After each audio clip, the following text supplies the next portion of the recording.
The world is a blur of driving rain and sucking mud, each frantic step a gamble against the grasping earth. Alara doesn't know how long she's been running, only that the burning in her lungs is a preferable fire to the one she left behind. Her dress, thin and worn, is plastered to her skin, offering no protection from the biting September chill that heralds an early winter. Ahead, a faint, flickering light promises shelter, a promise as thin and fragile as her own hope. It's a lamp in a window, a solitary beacon in a sea of Wyoming darkness. She stumbles toward it, driven by the last dregs of a will that has been systematically crushed for 19 years. That was a close call. Before we see how our heroine navigates this, tell us in the comments, what's the toughest situation you've ever had to survive? And if you admire pure grit, hit that like button and subscribe. The light belongs to a small, rough-hewn cabin at the edge of a struggling ranch. The desperation that fuels her carries her up the 2 porch steps before her courage falters. What is she doing? What kind of man lives this far out alone? But the thought of Jedediah's heavy hands and possessive eyes is a greater terror than any unknown. She raises a trembling fist and pounds on the solid wood door, the sound swallowed by the storm's howl. The door scraped open, revealing a man silhouetted against the warm lamplight. He was tall and broad, his face a landscape of harsh lines and shadowed hollows carved by sun and solitude. His eyes, the color of a stormy sky, narrowed, taking in her drenched and desperate state. He didn't speak, just watched, a rifle held loosely in one hand. "Please," she gasped, the word torn from her raw throat. "I need refuge." He remained silent, his expression unreadable. Fear and exhaustion warred within her, and the truth tumbled out in a torrent of broken pleas. "I can work. I'm strong. I can cook, clean, mend. Anything. I'll be your wife, if that's what it takes. I'll barter my form, my labor, everything I am, for a place to be safe." The man, Silas Blackwood, looked at the shivering woman on his porch. He'd seen desperation before, but this was different. It was the look of a cornered animal willing to chew off its own leg to escape a trap. He saw past the mud-streaked face and the tangled, wet hair. He saw the raw terror in her eyes, and something else, a flicker of unbroken steel. He could send her away, back into the storm that was as much a man as it was the weather, or he could open his door. His life was a quiet, lonely affair, a cycle of hard work and harder memories. Inviting this storm into his home was a fool's choice. And with 3 words, his life, and hers, were irrevocably changed. "Get inside," he said, his voice a low rumble like distant thunder. "You'll have your refuge." The cabin was sparse, containing only what was necessary for survival. A stone hearth where a low fire crackled, a sturdy table with 2 chairs, a bed in one corner, and a small cot in the other. It was a place of solitude, not comfort, and the sudden presence of another soul felt like a physical intrusion. Silas gestured toward the fire. "Get warm. There's a blanket on the cot." Alara moved stiffly, her limbs numb with cold and fear. She wrapped the coarse wool blanket around her shoulders, the simple warmth an almost painful luxury. She watched him as he moved about the small space, his motions economical and sure. He added a log to the fire, his back to her, and the silence stretched between them, thick and heavy with unspoken questions. He was a man accustomed to his own company, that much was clear. The lines around his eyes spoke of years spent squinting into the sun, and his hands, calloused and scarred, were the hands of a man who wrestled a living from an unforgiving land. He had said nothing of her desperate offer, the humiliating barter of her own self, and for that, she was both grateful and deeply unsettled. "There's stew," he said, not turning around. "It's not much." He ladled a portion into a wooden bowl and set it on the table, along with a chunk of dark bread. He didn't invite her to eat. He simply provided the food and returned to his vigil by the window, staring out into the tempest that had delivered her to his door. Alara approached the table cautiously, as if expecting the offering to be snatched away. The stew was thick with potatoes and a few pieces of tough meat, but it was hot, and it was the first food she'd had in 2 days that wasn't stolen or scavenged. She ate slowly, methodically, trying not to betray the ravenous hunger that clawed at her insides. Each spoonful was a small anchor, tethering her to this strange, quiet reality. Her past was a wound she carried deep inside. She was the daughter of a feckless man who had seen her as little more than a bargaining chip. Jedediah Croft, a man twice her age with a cruel streak as wide as the plains, had coveted her father's last bit of decent land. When the drink and the gambling took the last of her father's coin, he'd made a different kind of deal. Alara, for the clearing of a debt. Jedediah had looked at her not as a future wife, but as a new possession, his eyes cataloging her form with a chilling ownership. The night before she was to be handed over, she had fled, taking nothing but the clothes on her back and a terror that gave her strength. Silas finally turned from the window. The storm was abating, its fury spent. "You can take the cot," he said, his tone flat, betraying nothing. He moved to the main bed, pulling off his boots with a weary sigh. He didn't ask for her name, nor did he offer his. They were two strangers, bound by a storm and a one-sided bargain he had yet to acknowledge. The next morning, Alara awoke before dawn, the unfamiliar quiet of the cabin a stark contrast to the chaos of her flight. The fire was little more than glowing embers. Silas was already gone. A sense of panic seized her. Had he left her? Changed his mind. But then she saw his rifle was gone from its pegs, and a pail of fresh milk sat on the table. He was working. She was a guest, a refugee, but she knew that status was temporary. She had made a promise, a barter. She had to prove her worth. She set to work with a feverish energy.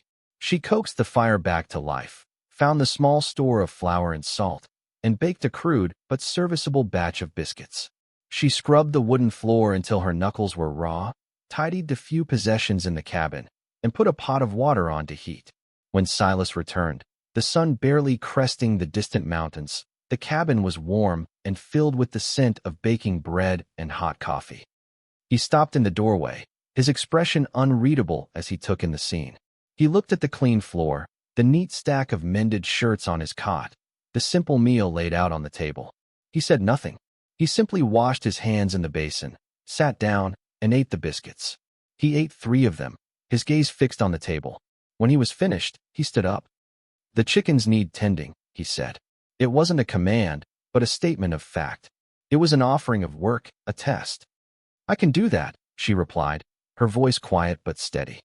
And so their life fell into a rhythm. It was a partnership of silence, a contract written in shared labor. She learned the routines of the ranch through observation. She collected the eggs, fed the pigs, weeded the small, struggling vegetable garden, and mended his clothes with a neat stitch that spoke of a life spent making do. He, in turn, worked from sunup to sundown, tending his small herd of cattle, fixing fences, and battling the unforgiving land. They rarely spoke more than a few necessary words a day. "Supper's ready. Fences down in the west pasture, need more flour." Yet, in the silence, they began to learn each other. She saw the way he moved with a quiet competence, his strength not in brute force but in endurance. She noticed he always left the last biscuit for her, though he never acknowledged it. He saw the fierce determination in the way she attacked her chores, the resilience that hardened her gaze. He noticed she hummed softly to herself when she thought he wasn't listening, a sad, forgotten tune. A month passed. The first snows dusted the high peaks. The trip to the small town of Redemption for supplies was a necessity Silas could no longer postpone. The thought filled Alara with a cold dread. Town meant people. People meant questions. It meant the possibility that Jedediah's reach could extend this far. "I need to go to town," Silas announced one evening, his voice rougher than usual. "You should stay here." "No," Alara said, the word coming out with more force than she intended. I pull my weight. I should go." She couldn't explain that being left behind felt too much like being hidden, like a shameful secret. If she was to live this life, she would not live it in a cage, even a safe one. Silas studied her for a long moment, then gave a single, sharp nod. The town of Redemption was little more than a dusty street lined with a dozen weathered buildings. As they pulled the wagon up to the general store, Alara felt the weight of eyes on her. Whispers followed them like burrs on a blanket. She kept her gaze fixed on the ground, her hands clenched tightly in the folds of her worn dress, a dress Silas had bought for her from a traveling peddler. It was plain brown calico, but it was clean and whole, and it was hers. Inside the store, the proprietor, A portly man named Henderson with small, shrewd eyes greeted Silas with forced cordiality. His gaze slid to Alara, lingering with a greasy curiosity. "See, you've found yourself some help, Silas," he said, a smirk playing on his lips. "Prettier than the last hired hand you had." Silas's jaw tightened. "She's not a hired hand," he stated, his voice low and cold. He did not elaborate. He simply placed his list on the counter, his broad shoulders creating a physical barrier between Alara and Henderson's prying eyes. The shopkeeper's smirk faded, but the damage was done. The town was watching. They were drawing their own conclusions. On the ride home, the silence in the wagon was heavier than ever before. Alara felt a familiar shame curl in her stomach. She was a blight, a source of trouble for this man who had shown her a quiet, undemanding kindness. That night, she couldn't sleep. The whispers from the town echoed in her mind. She thought of her offer on his porch. "I'll barter my form." They saw her form, and they judged it. They judged him for taking it. She rose from her cot and went to the hearth, staring into the dying embers. "I'll leave in the morning," she whispered into the darkness. "I won't bring this trouble to your door." She didn't know he was awake, watching her from his bed. He heard the tremor in her voice, the sound of a hope so new it could be broken by a single unkind word. He was quiet for a long time before he spoke, his voice filling the small cabin. "This is your home now," he said. "Their words don't matter here." It wasn't a declaration of affection. It was a statement of fact, as solid and unyielding as the man himself. For the first time since she'd arrived, Alara felt a flicker of something more than just safety. It was a fragile, terrifying thing that felt almost like belonging. The first blizzard of the season hit without warning, a furious white wall that descended from the mountains and swallowed the world. It came in the dead of night, and Silas knew instantly that one of his heifers, heavy with her first calf, was in trouble. She'd been seeking shelter in the small, wooded creek bed, and he knew the snow would drift deep there. "Stay inside. Keep the fire stoked," he ordered Alara, pulling on his heaviest coat. But as he fought his way toward the barn, a lantern swinging wildly in the gale, he saw her following him, a heavy blanket clutched in her arms, her face set with determination. The wind tore at her, but she didn't falter. "I told you to stay," he yelled over the storm's roar. "You can't do it alone," she shouted back, her voice thin but resolute. He didn't have time to argue. They found the heifer struggling in a snowdrift, her labor already started and going badly. For hours they worked together in the swirling chaos, the lantern casting a small, desperate circle of light. Silas, using all his strength and knowledge, worked to turn the calf.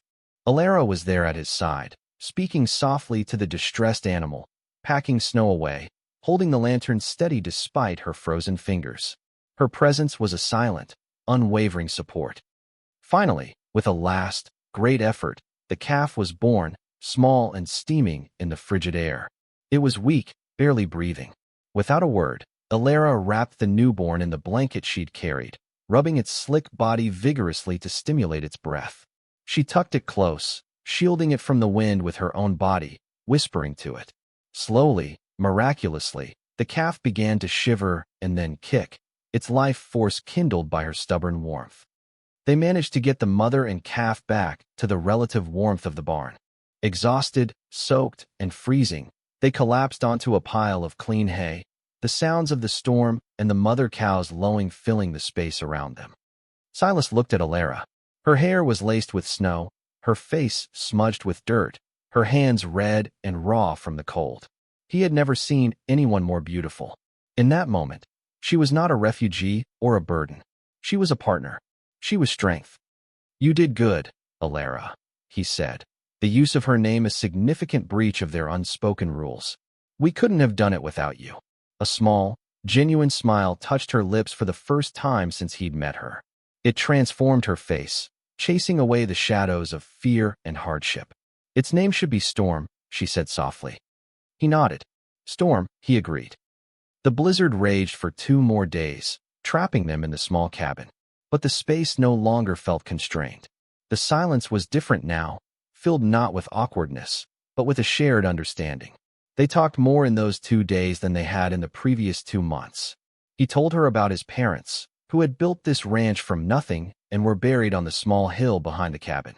He spoke of his loneliness, not in words of self-pity, but in the simple, stark facts of a life lived alone. She, in turn, told him about her mother, who had loved books and had taught her to read in secret. She spoke of a childhood that had been poor but not unhappy, until her mother's death had left her to the mercy of her father's weaknesses. She did not speak of Jedediah Croft by name, but the shadow of him fell over her words, a darkness she wasn't yet ready to bring into the light. In the small, quiet moments, a new intimacy grew. He watched her hands as she mended a tear in his shirt, her fingers nimble and sure. She found a small, intricately carved wooden bird on the mantelpiece and realized he had whittled it, a hidden piece of artistry in a man of such practicality. They were discovering the people behind the practical arrangement they had fallen into. When the snows finally cleared, Silas knew another trip to town was unavoidable. This time, the atmosphere was different. The whispers were louder, more pointed. Henderson, the storekeeper, barely acknowledged them. A woman pulled her child away as Alara passed. The poison had seeped deep into the town's consciousness.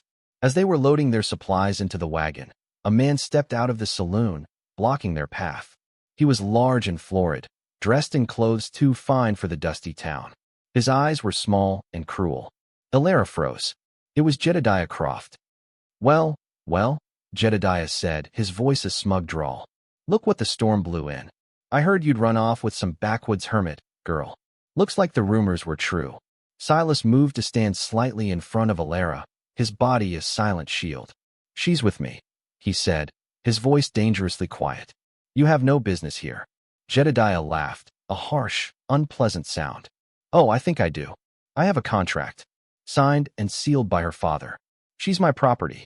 Stolen property. In fact, he looked past Silas, his eyes fixing on Alara with a look of vile ownership. You'll be coming home with me, Alara. We have an arrangement to finalize. Fear, cold and absolute, washed over Alara. She felt herself shrink, the old terror threatening to swallow her whole.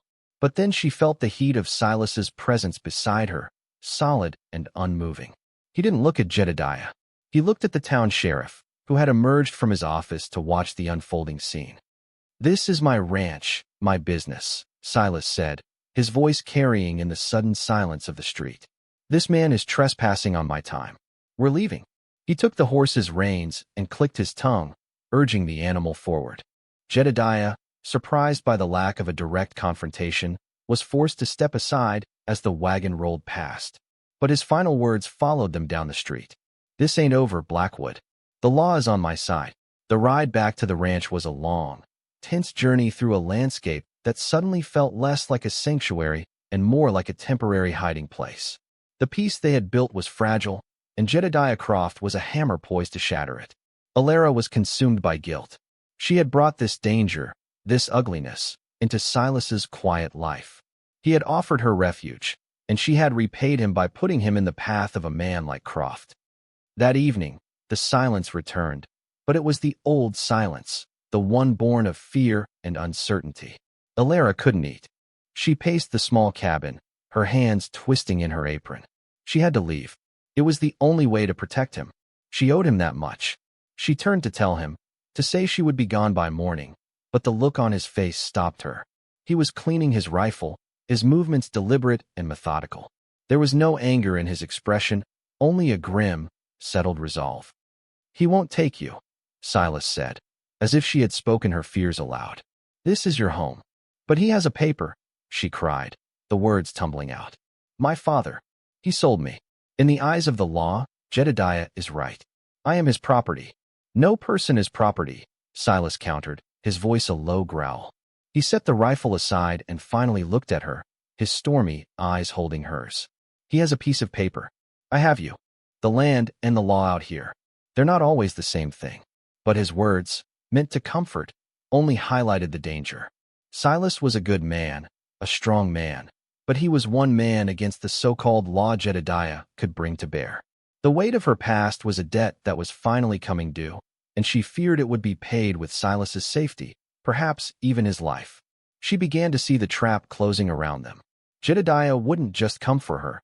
He would seek to destroy Silas for defying him. He would use the town's prejudice, the sheriff's apathy, and the letter of a cruel law to ruin the man who had saved her. The fear of losing this new life, this fragile hope, was sharper and more painful than any fear she had felt while fleeing Jedediah. It wasn't just her own safety she worried for now. It was his. She had started to care for this quiet, solitary rancher, and the realization terrified her.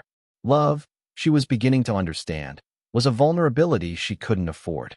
It made the stakes impossibly high. A few days later, the sheriff rode out to the ranch alone. He was a weedy man named Blevins, whose authority seemed to rest entirely on the tin star pinned to his vest.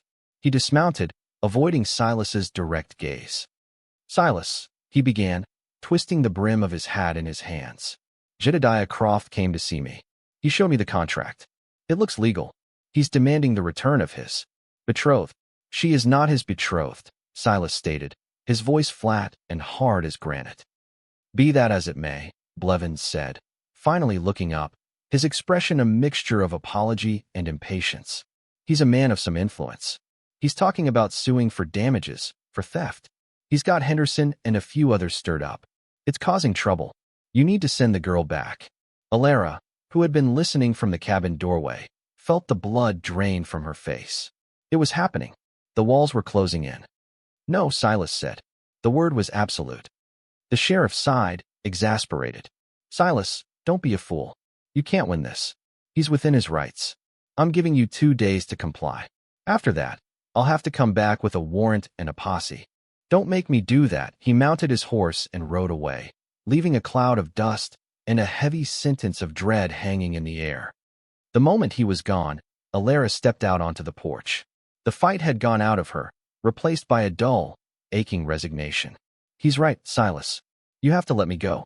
I can't let you lose your home, your life, because of me." Silas turned to face her, and for the first time, she saw a crack in his stoic facade.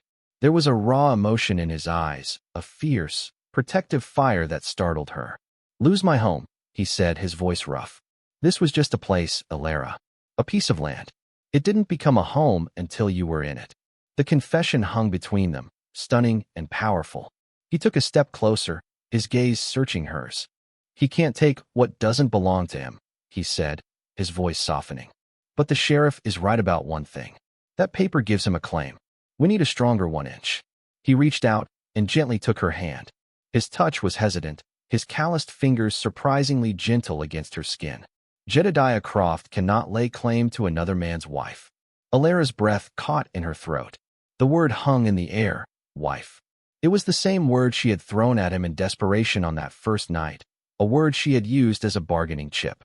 But the way he said it now was different. It wasn't about a barter for labor or form. It was a shield, an anchor, a promise. "Marry me, Alara," he said, not as a question, but as a solution, a declaration. "Marry me, and let him face the law of a husband protecting his own. Let the town see you not as a runaway, but as Mrs. Blackwood. Let that be our claim." Tears welled in her eyes, not tears of fear or sadness, but of overwhelming, unbelievable relief. He was not casting her out to save himself. He was tying himself to her, building a fortress around them with a single, sacred vow. In his proposition, she heard the echo of her own desperate offer, but it had been transformed. He wasn't accepting her barter. He was offering her eternity, a future, a name, a life. She looked into his steady, stormy eyes and saw her refuge, not in the walls of his cabin, but in the strength of his character. "Yes," she whispered. "Yes, Silas." They didn't have 2 days. They had until morning. Jedediah would not wait. They rode into redemption at dawn, not on the slow-moving wagon, but on horseback, Silas's best mare carrying them both. They didn't stop at the general store or the sheriff's office.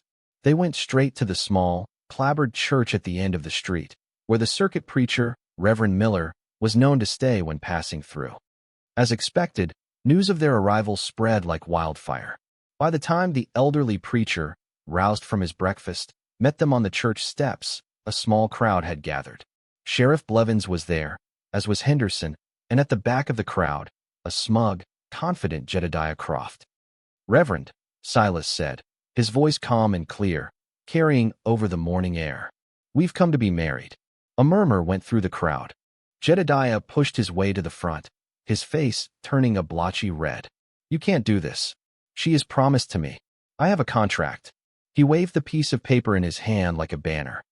Reverend Miller, a man who had seen much of the frontier's harshness and its quiet dignities, looked from Jedediah's furious face to the calm, resolute couple standing before him. He turned to Alara. Daughter, he said, his voice kind. Is this man, Silas Blackwood, the man you wish to take as your husband, of your own free will? This was her moment. All her life, others had spoken for her, decided for her, defined her. Now, before the entire town, she found her voice. She stepped forward, no longer standing behind Silas but beside him, an equal. He is, she said, her voice shaking but clear and strong. She looked directly at Jedediah, her gaze unflinching. This man, she said, pointing a finger at Croft, does not have a contract for a wife. He has a bill of sale for a slave. My father was a weak man, and Mr. Croft is a cruel one. He sought to buy me to settle a debt. I fled not a promise, but a prison. She then turned her gaze to the townsfolk, to the women who had whispered and the men who had judged. Mr. Blackwood did not steal me. He gave me shelter from a storm. He gave me work when I had none. He treated me with respect when I had forgotten what it felt like. He has asked for my hand, and I give it freely. I choose him. Her words, simple and true, cut through the tension. She had not only claimed her own will, she had exposed the ugly truth behind Jedediah's claim. He was not a jilted suitor. He was a slaver in spirit. Shame flickered across some of the faces in the crowd. Silas placed a small, worn gold coin in the preacher's hand. Do it now, Reverend, he said. And so, on the steps of the church, with the town as their unwilling witnesses, Reverend Miller performed the simple ceremony. When he pronounced them man and wife, Silas turned to Alara. He gently lifted her chin and looked into her eyes, and in that public space, he sealed their vow not with a kiss, but with a look of profound, unwavering commitment that was more intimate than any embrace. Jedediah Croft stood there, his paper useless, his power broken, utterly defeated by a truth spoken aloud and a love made law. The ride back to the ranch was quiet, but it was a new kind of quiet. It was the deep, resonant silence of a promise fulfilled, of a battle won not with fists or guns, but with courage and conviction. The landscape, which had once seemed so vast and intimidating, now felt like their kingdom, a sprawling, private world that belonged only to them. They were husband and wife in name, a title forged in defiance. But as they rode, his arm securely around her waist, the legal fiction began to feel like a profound truth. When they reached the cabin, Silas dismounted and then lifted her down from the horse. For a moment, he kept his hands on her waist, and they simply stood there, looking at the small, sturdy home he had built. The late afternoon sun cast long shadows across the yard, and the air was crisp with the promise of winter, but for the first time, Alara felt no cold, no fear. Welcome home, Mrs. Blackwood, Silas said, his voice low and laced with an emotion she had never heard from him before. The name felt strange and wonderful on her ears. It was a shield, but it was also a gift. Inside, the cabin was the same, yet entirely different. It was no longer his space that she occupied, but theirs. The cot in the corner where she had slept for months now seemed like a relic from another life. A life of fear and uncertainty, of being a refugee. That evening, she prepared their meal as she always did, but her movements were different. There was a new grace, a new confidence in the way she stirred the pot and set the table. She was no longer earning her keep. She was tending to her home. When they sat down to eat, Silas reached across the table and took her hand. It was a simple gesture, but it was everything. Acknowledgement, partnership, a beginning. After the meal, they sat before the fire, the flames casting a warm, dancing light on their faces. The silence returned, but it was the comfortable, easy silence of the blizzard, the silence of two people who no longer needed words to understand one another. I never knew what my father saw when he looked at me, Alara said softly, her gaze on the fire. Only what he thought I was worth. And Jedediah, he only saw a form to be owned. She turned to look at Silas, her heart full. What did you see, Silas? That first night, in the storm. Silas was quiet for a long time, his thumb gently stroking the back of her hand. I saw someone who had run as far as she could, he said, his voice a low rumble. And I saw the place she was running to. I saw the other half of my solitude. He had seen not her form, but her spirit. He had seen not a bargain, but a kindred soul. In that moment, Alara understood. He hadn't just offered her refuge from the world. He had offered her refuge from her past, from the judgment of others, from the worthlessness she had been made to feel. He had offered her a place to finally, truly be herself. And she, in turn, had filled the desolate quiet of his life with purpose, with warmth, with a future. The barter was complete, but it had become something else entirely. It had become a covenant. She leaned her head against his strong shoulder, the rough wool of his shirt a comforting anchor. Outside, the Wyoming wind howled, but inside the small cabin, all was quiet. They had found their peace, not in the absence of storms, but in weathering them together. Thanks for watching. If you believe in compassion, overcoming prejudice, and finding love in unexpected places, give this story a like and subscribe for more. Her true worth was finally seen. What does true value in a person mean to you? Tell us below.